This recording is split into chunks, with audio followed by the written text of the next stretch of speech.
Hi, may sample or idea po ba kayo how much na lang ang hulog after makomplete ang 10 years to pay VUL insurance? So maaaring katulad ng tanong ni Y and Mystique, yan din yung tanong ng karamihan.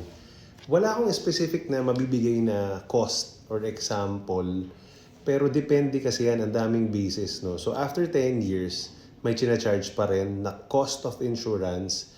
Depende sa computation, may different factors. No? Number one, yung age mo ng insured.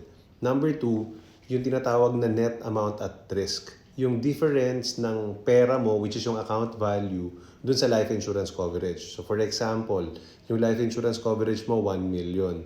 Yung naipon na pera sa VUL, let's just say 400,000. So 1 million, may pera kang 400,000, so 600,000 ang difference. So 600,000 yung insurance na ichina-charge sa'yo. Bakit? Para in case of death, no, may magbabayad sa'yo yung insurance company ng 400,000 yung account value mo plus yung balance dun sa coverage.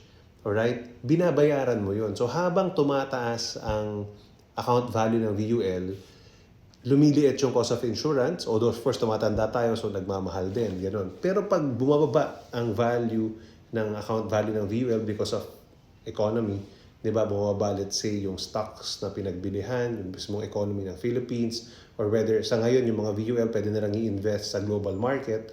So kung bumaba ito, the difference between the coverage and your account value lumalaki. So lumalaki din yung cost of insurance. So it fluctuates every day actually.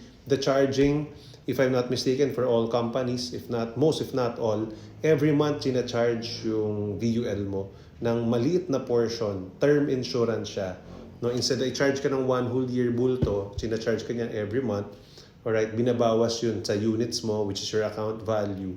So kapag bumababa, lumalaki yung expenses mo, di ba, yung cost of insurance. Kapag tumataas yan at kumikita, naging maganda yung performance, lumiliit yung net amount at risk, lumiliit din yung cost of insurance kahit tumatanda tayo. Until such time, in favorable market conditions, pag mas malaki na yung account value mo dun sa life insurance coverage mo, wala na siyang charge na cost of insurance. Possibly, fund management fee, which is very small.